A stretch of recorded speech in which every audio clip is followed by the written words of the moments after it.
Audio Jungle. Audio Jungle.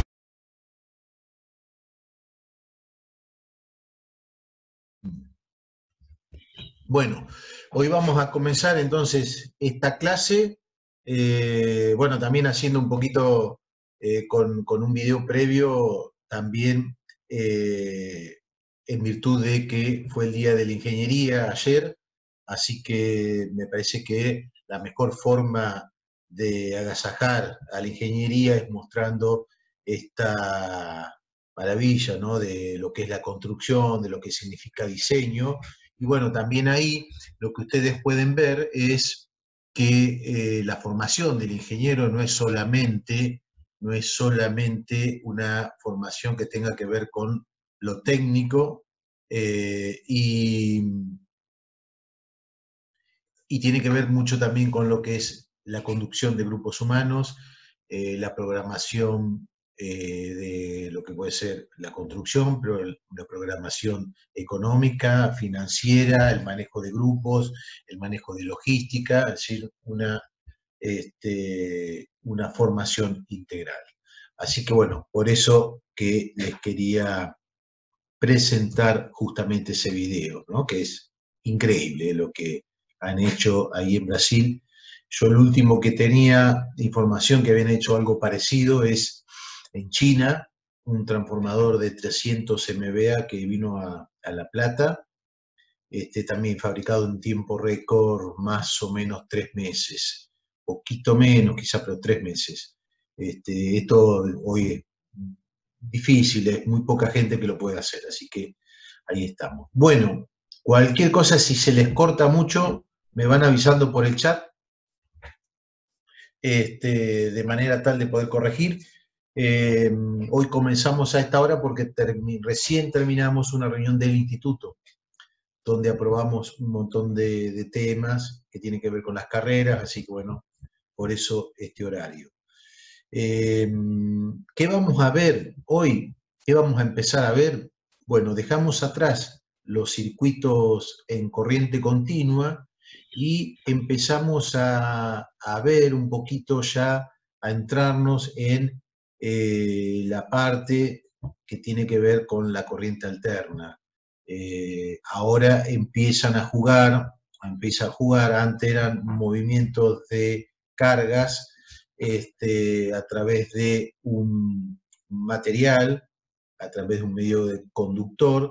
Bueno, ahora empezamos a ver la interacción y la conversión de energía. Esto es el inicio de ese aspecto muy importante de la electricidad, de la energía, que son los campos. En este caso, el campo magnético, un poquito más adelante, el campo eléctrico. El campo magnético va a estar más asociado al inductor y el campo eléctrico va a estar asociado al capacitor. Y eso, con eso lo vamos a ver y vamos a terminar la materia con estos temas. Bien, Walter dice, bueno, uno está lejos de la ingeniería, usted está cerca de la ingeniería porque están estudiando. Y cuando se está estudiando, están cerca de la ingeniería, porque en cualquier momento también, en algún momento los pueden requerir, los pueden llamar, así que todos están cerca de la ingeniería. Bien.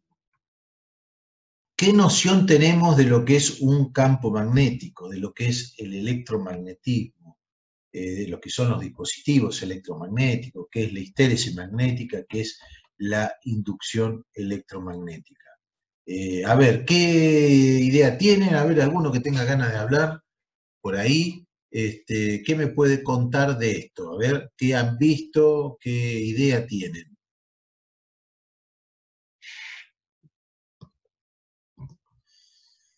Vamos a ver hay alguien que se anime. Bueno.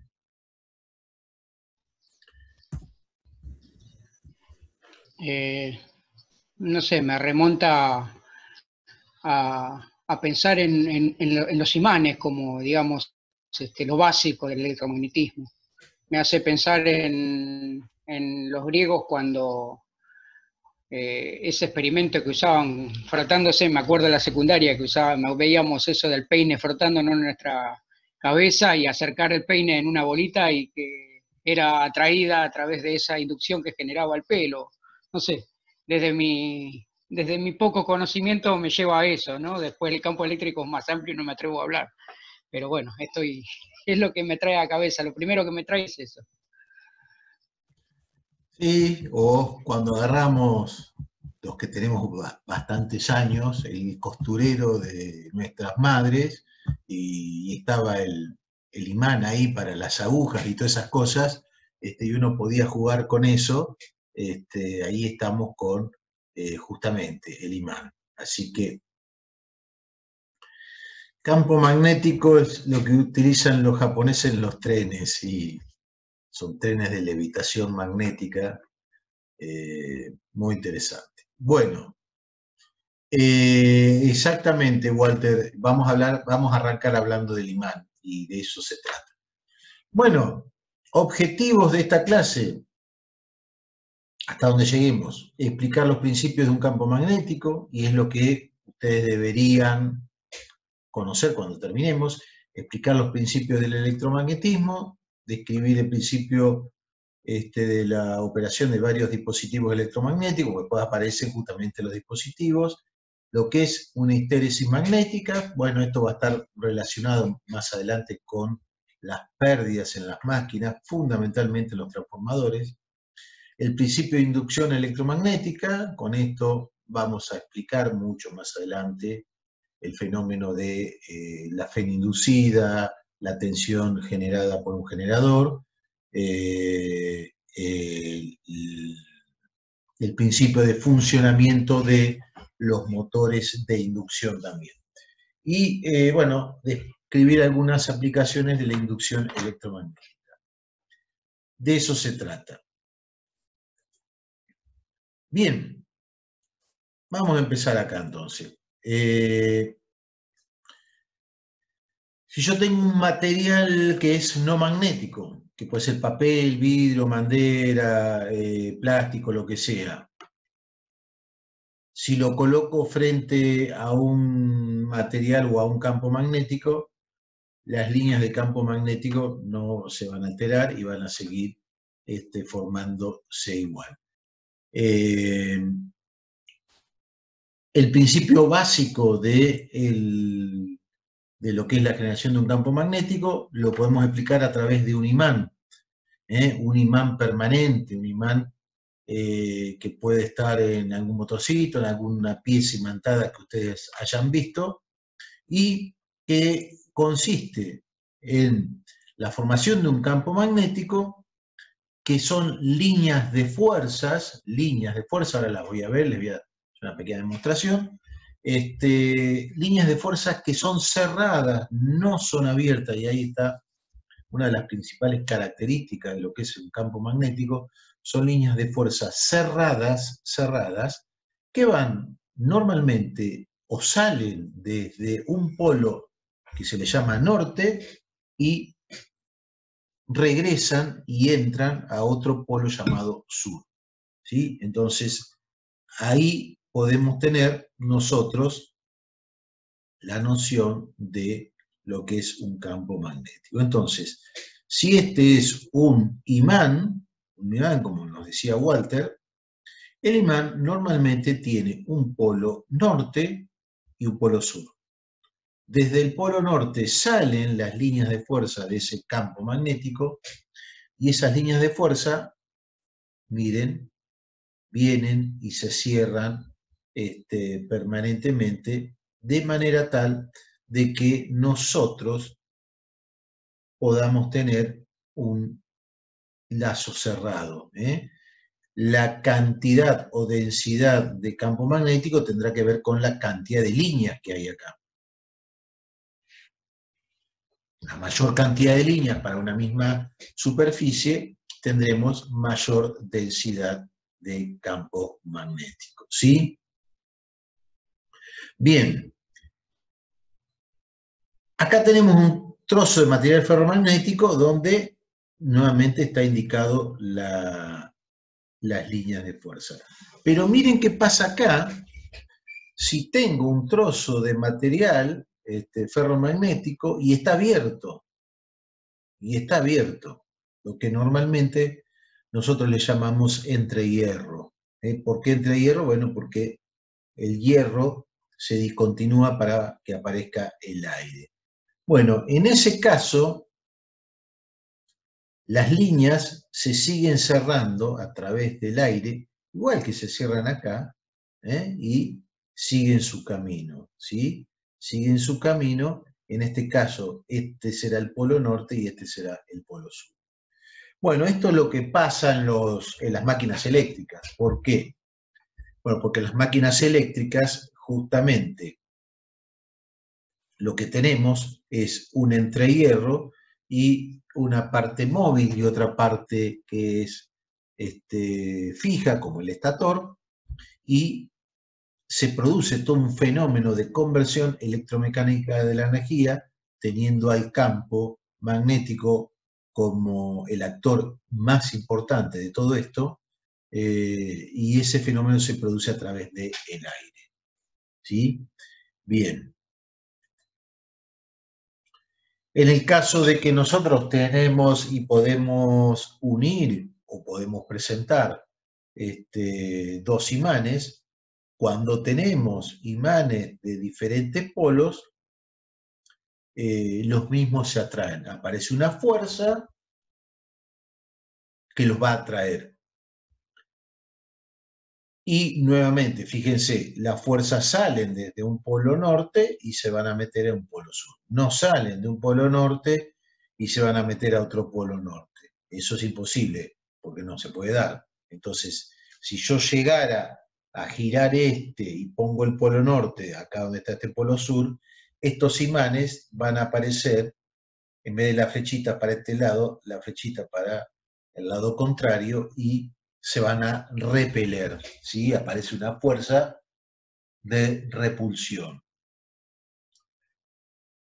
Por lo tanto, lo que decía recién Santiago, creo, de los trenes en Japón, que son por levitación magnética, ¿qué estarían haciendo? ¿Qué estarían haciendo? Bueno, lo que están haciendo es, suponemos que este es el tren, y este es el piso, entonces yo en el piso pongo o lo voy a magnetizar, o lo voy a excitar a ese material ferromagnético con un campo que va a tener la misma dirección que el campo que forme en el piso del tren. Entonces, ¿qué va a pasar? Van a aparecer fuerzas que lo van a estar rechazando. Entonces, el equilibrio de esos dos,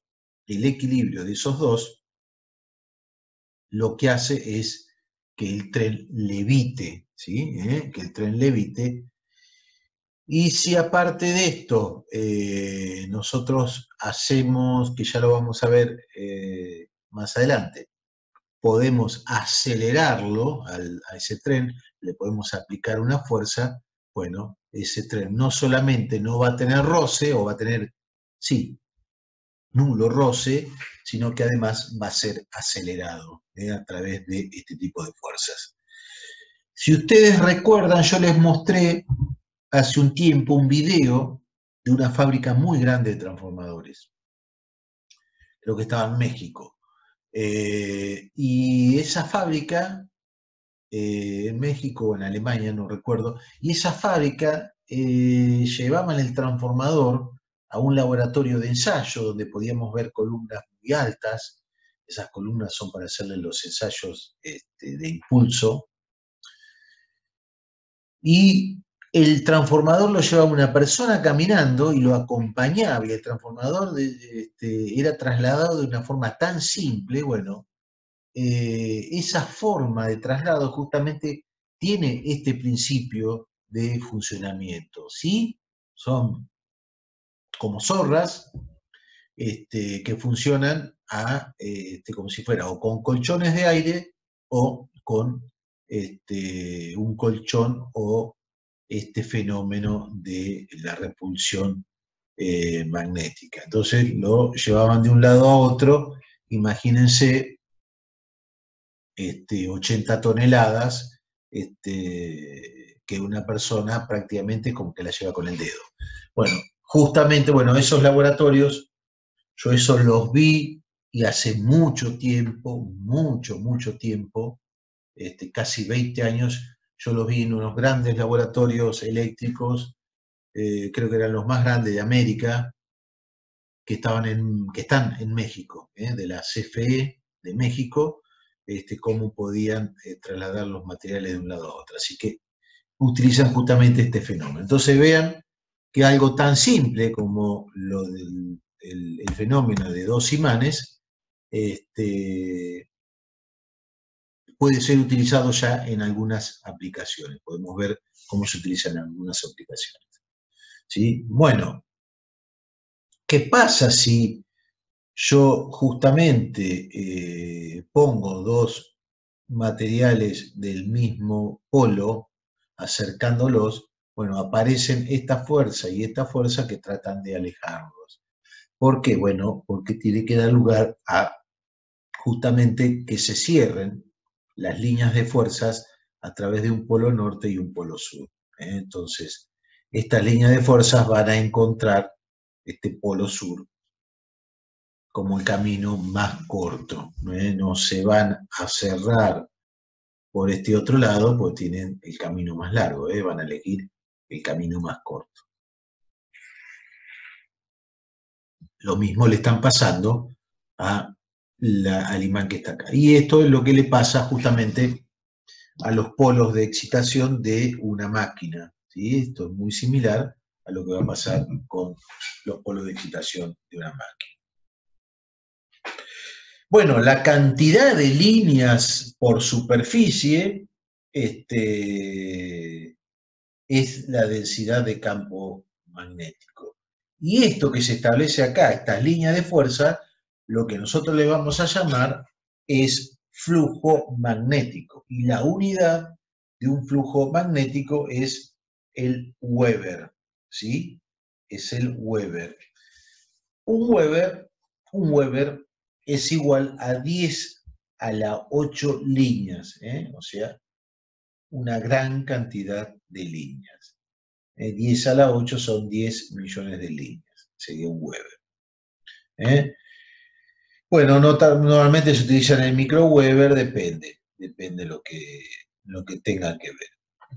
Bueno, acá, fíjense, hay dos imanes. En un caso le hemos interpuesto en el camino de las líneas un material como el vidrio y acá un material que es conductor. Entonces, el material como es conductor, las líneas de fuerza de ese campo magnético no se ven para nada se ven influenciadas. Fíjense que no cambian la dirección, no cambia nada. En este caso, he puesto mi imán y acá he puesto un material ferromagnético, se produce una desviación para mantener siempre la equipotencialidad. La equipotencialidad significa puntos de igual potencial, de manera tal que miren cómo entran las líneas acá, entonces se deforma este campo, se vuelve acá a rectificar para poder entrar de esta manera, ¿sí? Bueno, esto sería entonces el desvío, en este caso, de un campo magnético por encontrar un punto que es conductor en el medio. Bueno, acá tenemos lo que normalmente nosotros representamos, un polo norte y un polo sur a partir de un imán con líneas de fuerza. En este caso, las líneas de fuerza siempre hay que dibujarlas cerradas. Estas que están acá se están dibujando de manera tal de que están cerrándose por un lugar que no estamos viendo, pero siempre van a ser líneas cerradas. Bien.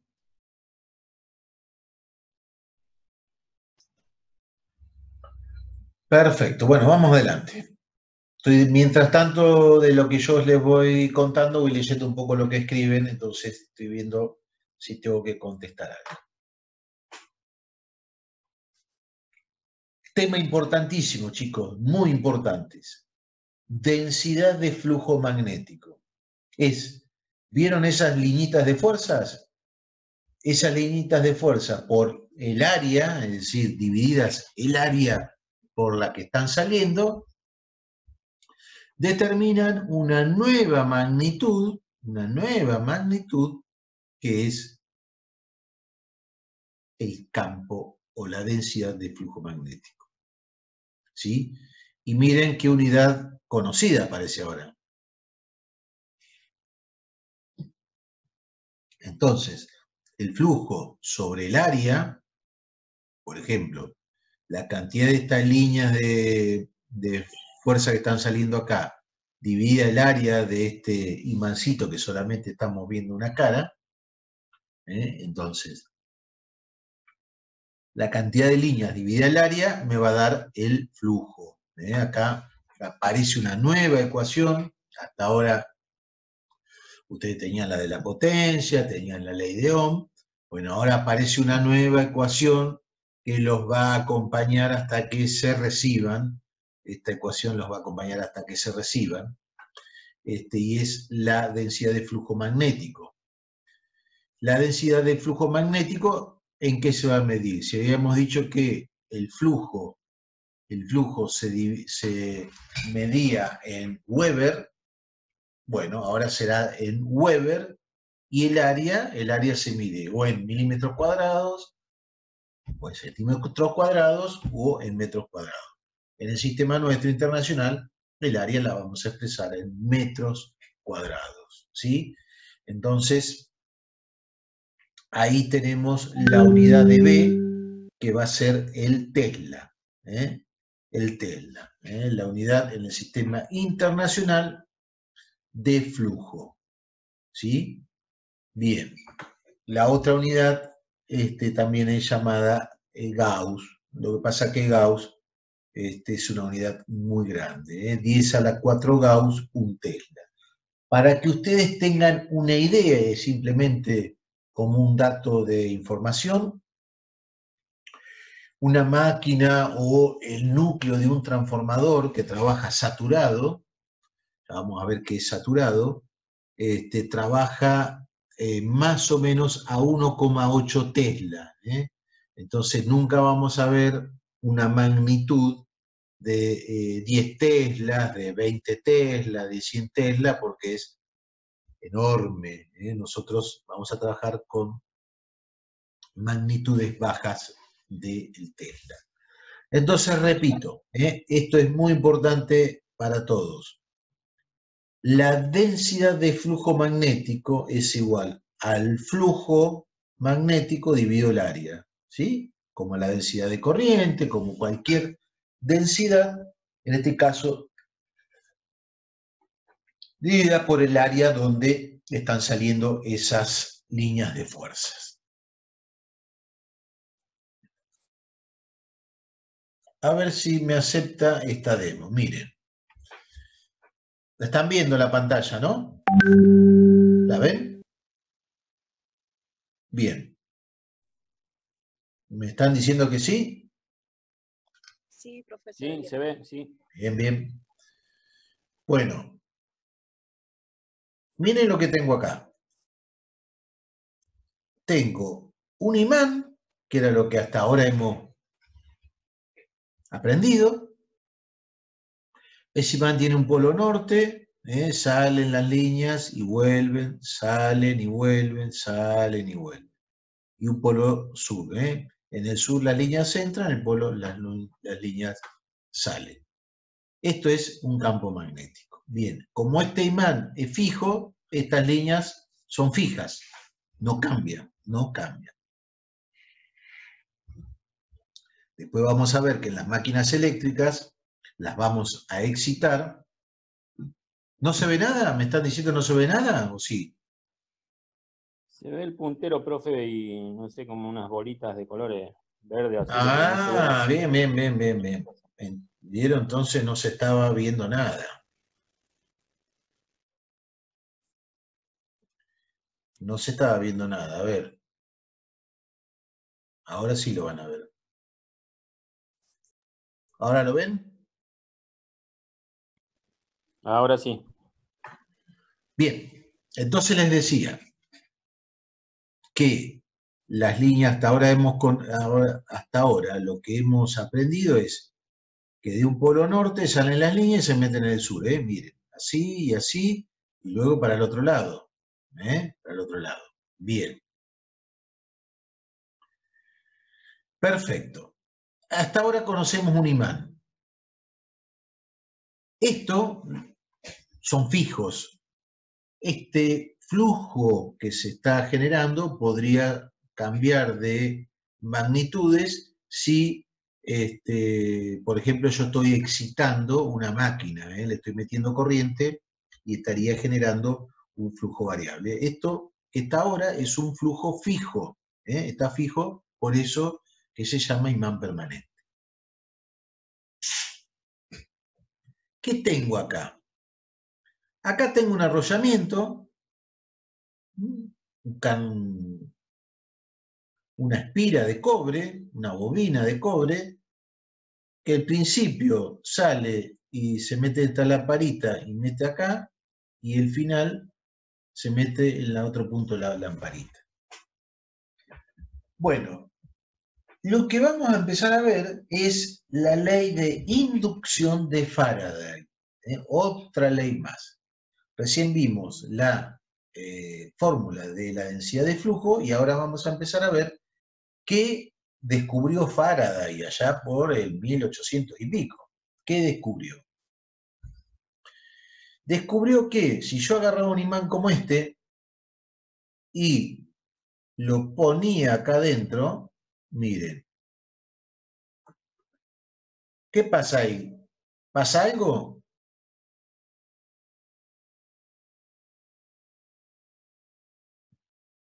¿Pasa algo o no? El voltímetro que tengo acá no marca nada, la luz no se prende, ¿no? Eso es lo que están viendo. Bien, pero miren qué pasa ahora. Si yo agarro este y lo muevo, miren si lo muevo, ¿qué hace?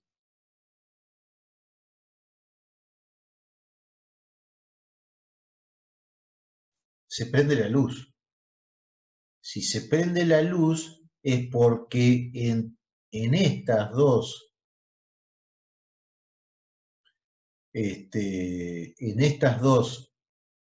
terminales aparece una tensión, ¿no? Se está generando electricidad. En realidad, ¿qué se genera? Se está generando una tensión a la salida de estos dos terminales que, si no está conectada nada, me estaría dando la indicación del voltímetro. Pero como tengo conectada una carga, en este caso una lámpara, ¿qué se va a generar? Se va a generar una corriente que va a venir, va a circular por acá y va a volver por acá. Entonces, ¿qué sucede? Miren, lo muevo, ¿qué sucede? Sucede que para que haya una inducción, o sea, que ese campo me esté induciendo una tensión, tiene que haber movimiento. Tiene que haber movimiento. Entonces, acá ya empezamos a ver el principio de las máquinas. Para que efectivamente haya generación de electricidad, tiene que haber movimiento. No va a haber generación de electricidad si permanecemos con campos que son estáticos, ¿sí? Entonces, tendrá que haber campos variables. Campos variables. Eso es lo que tiene que existir.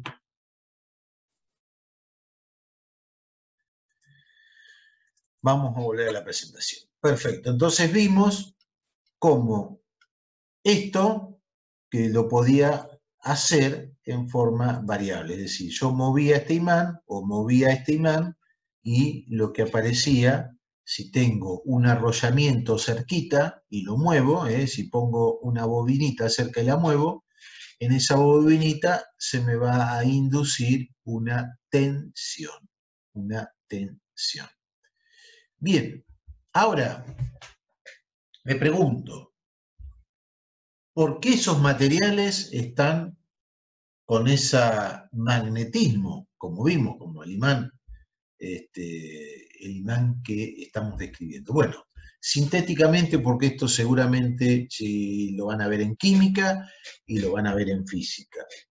Bien, los materiales están constituidos por una microestructura cristalina, ¿sí?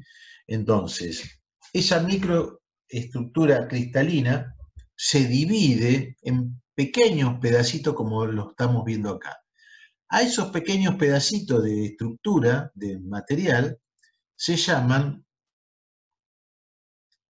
dominios magnéticos, ¿sí? Dominios magnéticos. Y tienen, en cualquier material, por ejemplo, tienen diferentes orientaciones. Este sería el caso de un material no magnetizado. Pero si ese material es sometido a un campo magnético,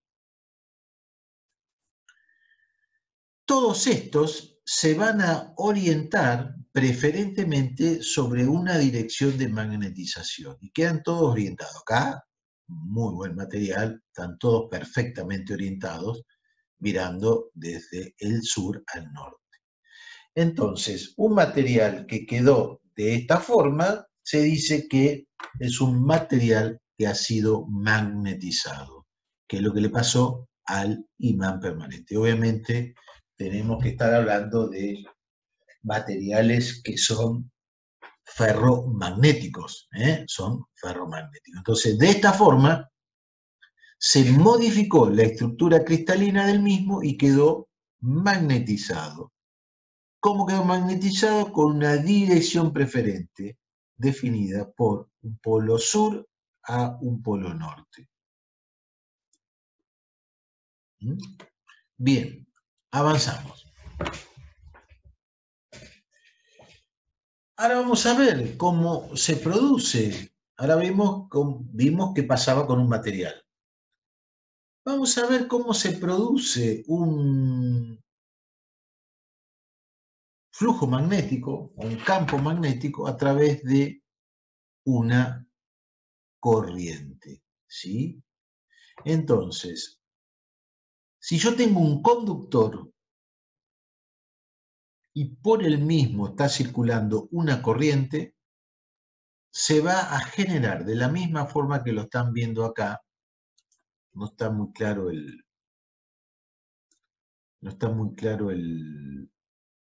las liñitas, pero se las voy a dibujar. Así, de esta forma se van a estar generando líneas de fuerza alrededor de ese conductor y se va a generar un campo magnético. Todas en forma circular y todas en la misma dirección. Todas en la misma dirección. Depende para dónde gire la corriente, tendrá la dirección de las líneas. Fíjense acá todas las direcciones de las líneas que coinciden, ¿no? Entonces, en este caso, tenemos la presencia de un campo magnético, pero producido por una corriente por un conductor. Lo mismo, líneas de fuerzas que obviamente nosotros no las vemos, esas líneas de fuerza están dibujadas, pero nosotros no tenemos la posibilidad de verlas. Avanzamos.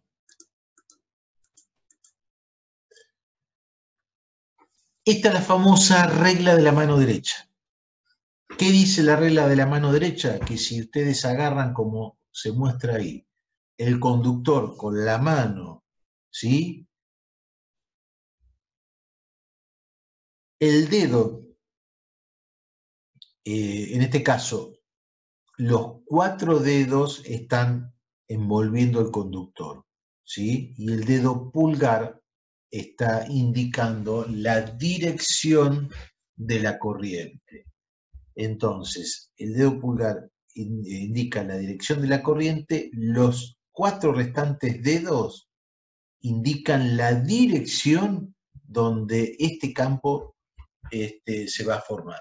Fíjense que coinciden estos 4 dedos con la dirección de las líneas en este sentido. ¿Por qué es importante la regla de la mano derecha? Bueno, porque este fenómeno después se va a ver representado en las máquinas eléctricas, y si nosotros queremos que gire para un lado la máquina y se produzca una fuerza en ese sentido, si vemos que esto no se logra, tengo que cambiar la dirección de la corriente. La dirección de la corriente, estas líneas se invierten. ¿Por qué? Porque, bueno, esto después va a estar relacionado con la fuerza magnética. Entonces, regla de la mano derecha, otro tema importante para que lo tengan en cuenta. También lo van a ver en Física 2, también luego lo veremos en Electrotecnia, regla de la mano derecha. El dedo pulgar acompaña la corriente, ¿sí? Los demás dedos le están dando la dirección de ese campo magnético. Bien, propiedades. Lo que estamos viendo, vamos a seguir siempre la bibliografía base que tenemos nosotros, que es el libro de Floyd. Nosotros todo este tipo de material nos vamos a guiar por ese libro. Recuerden, nosotros estamos trabajando estos temas, donde ustedes están en la carrera, son a título introductorio para que vayan conociendo, para que vayan entrando en la materia. Entonces tenemos muy poquita justificación teórica y tenemos un gran tiempo que le dedicamos a la descripción de los fenómenos. Bien, permeabilidad. Vamos a ver qué es la permeabilidad y la facilidad con que un campo magnético puede ser establecido en un material. En este caso, acá tenemos dos permeabilidades. Mu sub 0 es la permeabilidad del aire, 4pi por 10 a la menos 7 Weber amper vuelta. Weber amper vuelta. Acá me está faltando el menos 7. 4pi por 10 a la menos 7. Esa es la permeabilidad del aire. ¿Qué sucede? Sucede que la permeabilidad de los materiales es de, por lo menos, de 3.000 a 80.000 veces más grande que la del aire. Por eso que justamente nosotros utilizamos materiales ferromagnéticos y no utilizamos el aire. Miren, pueden llegar hasta 100.000, lo que está acá, puede llegar hasta 100.000 la permeabilidad relativa entre uno y otro. Bien, ¿qué es la reluctancia? La reluctancia de un material. Bien, la reluctancia casi se asemeja, aparte tiene el mismo símbolo, casi se asemeja a la resistencia en un material conductor. Y la reluctancia la vamos a definir como la oposición al establecimiento de un campo magnético en un material. ¿Sí? ¿Cómo se mide esa reluctancia? Bueno, está definida por la longitud de ese material, vamos a suponer el conductor que estábamos viendo hoy,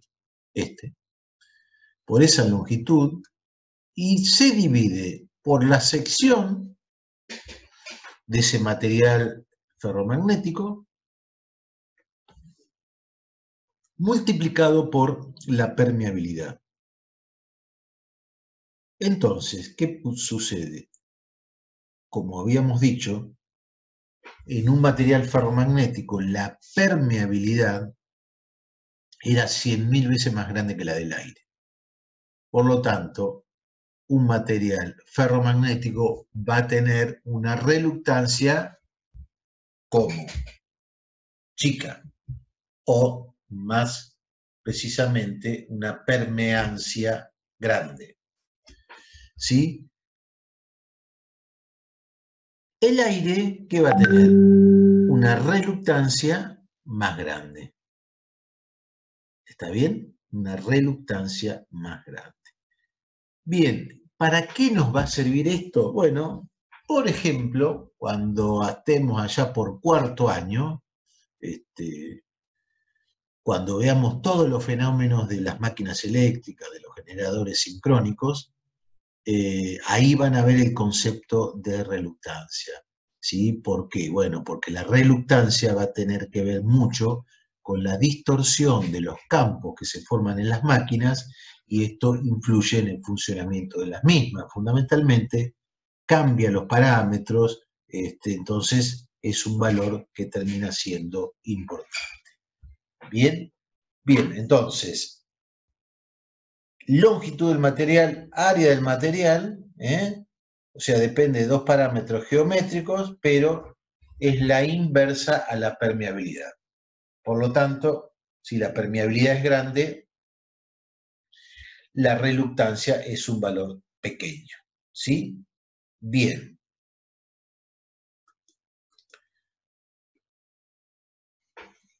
Miren que es bastante parecido a lo que nosotros veíamos con el caso de una resistencia. Una resistencia eléctrica era la resistividad por la longitud sobre el área. ¿Sí?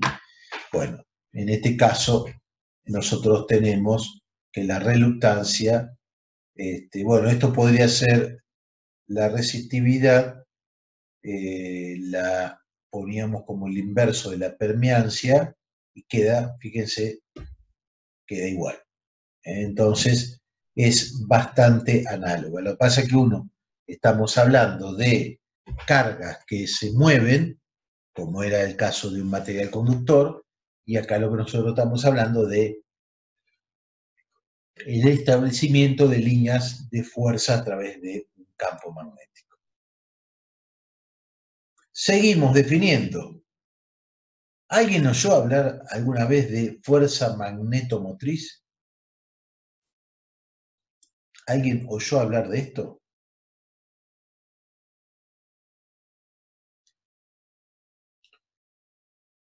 Fuerza magnetomotriz es la corriente que circula en un conductor, perdón, la corriente que circula en un conductor produce un campo magnético, ¿sí? La causa justamente de ese campo magnético se llama fuerza magnetomotriz. La fuerza magnetomotriz es la corriente por N. La corriente por N. En la representación que yo les mostré, vieron que existía un conductor de cobre arrollado, ¿no? Arrollado con varias vueltas. Bueno, la cantidad de esas vueltas es N. ¿Sí? Cuando nosotros veamos más adelante la fuerza magnetomotriz producida por una máquina eléctrica o por un bobinado, ese N será la cantidad de conductores que involucra a ese bobinado y la corriente que está circulando por el mismo. Entonces, fíjense cómo de a poquito empezamos a ver que todo va empezando a tener relación con cosas que son reales, ¿sí? Entonces, N, el número de vueltas del conductor y la corriente que está circulando por ese conductor, la corriente medida en amperes. Bueno, seguimos avanzando. Miren esto. A ver, ¿qué es esto? Alguno que me diga qué es esto.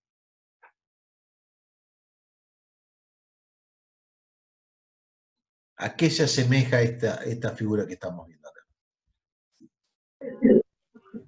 Un electronado. ¿Un transformador, profe? Muy bien, un transformador. Exactamente. Un trafo. Bueno, un trafo de un solo bobinado. Un trafo de un solo bobinado. Miren cómo de a poquito vamos entrando ya y nos vamos poniendo en tema. ¿Qué es un transformador? Bueno, un montón de chapas, acá cuadradas, y están todas apiladitas en este sentido. Todas apiladas, una apilada al lado de la otra. Bueno, después vamos a ver por qué están apiladas. Tiene que ver mucho con esto que estamos viendo hasta ahora. Si yo le arroyo muchísimas vueltas como tiene esto, todo lo que está acá, y hago circular una corriente por este bobinadito que está acá, todo arrollado, corriente que entra, corriente que sale, ¿qué pasaba a través de ese conductor? Miren lo que pasaba. Se producían líneas de campo. Si circulaba una corriente, se producía línea de campo. ¿Qué le va a pasar acá entonces? Si circula un conductor aquí, se van a, les voy a dibujar unas horas nomás, acá se va a generar una línea de campo. Por lo tanto, cuando este esté acá, en esta parte, esa línea de campo no se va a cerrar en el aire como está cerrada esa que está ahí. ¿Dónde se va a cerrar? Y en realidad se va a terminar cerrando, vamos a borrar esa, en realidad se va a estar cerrando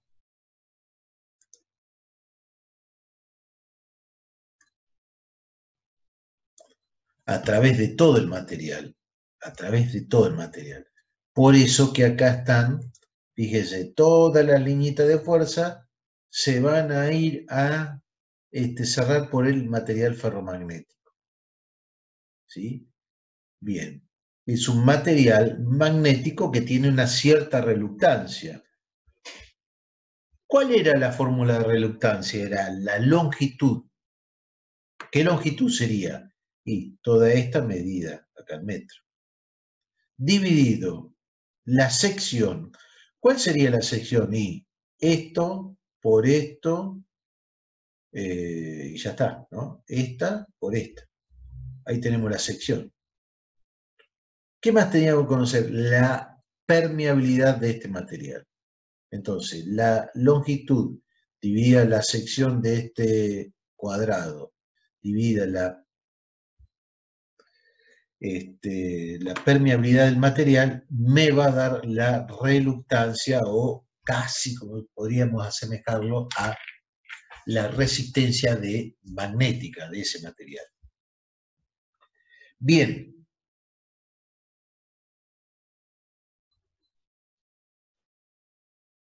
También se me ha formado un flujo. Tengo cantidad de líneas de flujos. Tengo N. Entonces la fuerza magnetomotriz que me genera todo este flujo, ¿a qué era igual? A la cantidad de vueltas que di por acá, por esta corriente. Bien. Y acá aparece una ecuación importantísima, importantísima, que dice que ese flujo que se ha cerrado por acá es igual a la fuerza magnetomotriz dividido la reluctancia. O podrían ustedes poner que la reluctancia multiplicado por el flujo es igual a la fuerza magnetomotriz. Similar ecuación a la ley de Ohm. La fuerza magnetomotriz la puedo asociar a una tensión, el flujo lo puedo asociar al flujo eléctrico y la reluctancia la puedo asociar a la resistencia, ¿sí? Entonces, fíjense que esto podría ser muy similar a la ley de Ohm. Ustedes podrían trabajar por similitud entre una fórmula y la otra. Y esta es importantísima, esta fórmula, porque va a servir, lo vamos a ver también más adelante, va a servir para el diseño de las máquinas eléctricas. El diseño de las máquinas eléctricas. Esa fórmula también se aplica a motores, ¿sí? Se va a aplicar a motores, se va a aplicar a generadores. Eso, esta es. La fuerza magnetomotriz, flujo por reluctancia, o más precisamente, el flujo de una máquina, que luego va a ser el responsable de la tensión de la máquina, es igual a la fuerza magnetomotriz dividido la reluctancia. Quiere decir que si la reluctancia de un circuito es un valor constante, la fuerza magnetomotriz es igual al flujo. ¿Qué quiere decir esto?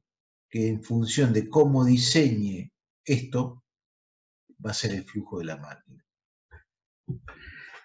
Cuando empecemos a diseñar motores, justamente nos vamos a entrar acá, en esta fuerza magnetomotriz, que me va a determinar el flujo que voy a tener, y ese flujo va a determinar la tensión que va a tener la máquina, o la FEN que va a tener la máquina. Entonces, todo tiene que ver con todo. ¿Cuál es el concepto que estamos explicando acá? Fuerza magnetomotriz. Y siempre la van a ver así, FMM, fuerza magnetomotriz. La otra que ustedes van a ver es la fuerza electromotriz. Esa es la famosa FEM, pero la vamos a ver un poquito más adelante. Bien, chicos, hasta acá entonces conceptos importantísimos que tienen que ver con la clase de hoy, y es la presentación acá en sociedad del campo magnético. ¿Cómo sería el caso de un electroimán?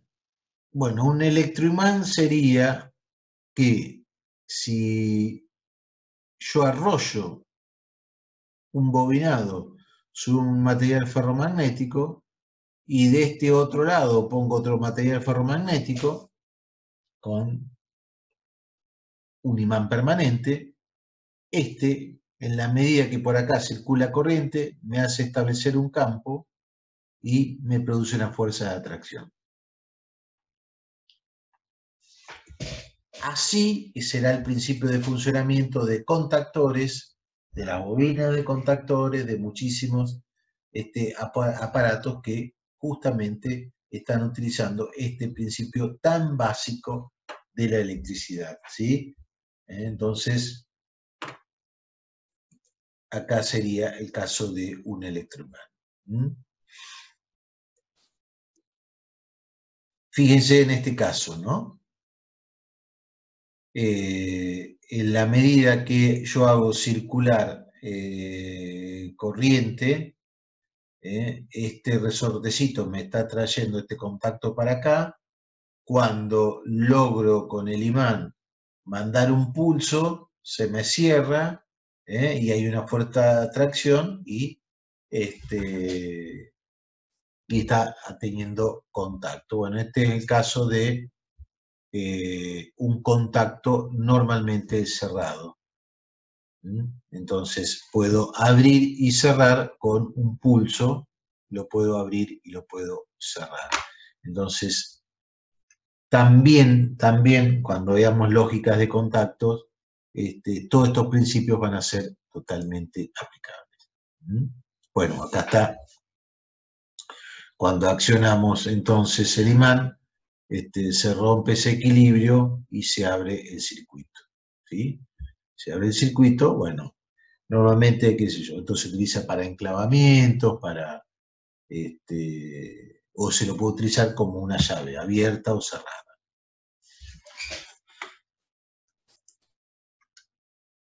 Bueno, acá tenemos electroimanes, pero de tipo solenoides, que esto tiene vamos a decir, como un tubo concéntrico que se desplaza, ¿sí? Como si fuera esto, como un émbolo que se desplaza, y eso sería un electroimán, pero de tipo solenoide. ¿Mm? Bueno, acá tendría cómo se está desplazando. Son aplicaciones, bueno, acá lo tienen, aplicaciones de este tipo. Bueno, hay un montón de válvulas a solenoides, realmente. El año pasado tuvimos la oportunidad de traer una persona para que nos dé una conferencia, donde eran realmente especialistas en este tipo de cosas, ¿no? Miren cómo entonces opera una válvula a solenoide. Acá lo que estamos viendo, el tipo de válvulas en el tubo, lo que está cerrando, en todo lo que es automatización, realmente esto es muy importante, bueno, y la precisión que han adquirido son realmente muy buenas. Hoy con el avance de las tecnologías de las TIC, todo esto está con sensores y está controlado en un mando unificado, en un único tablero de control, y se puede tener el control de una gran instalación, como puede ser una petroquímica, pozos en refinerías, con lo que sea, teniendo el mando sobre este tipo de válvulas, utilizando un principio tan básico como el que acabamos de ver. Fíjense cómo, entonces, exactamente, como los servos, como dice Iván. Entonces, esto lo podemos aplicar en diferentes tipos de industrias, ¿sí? Bueno, acá le dejo alguna consideración de lo que sería un solenoide.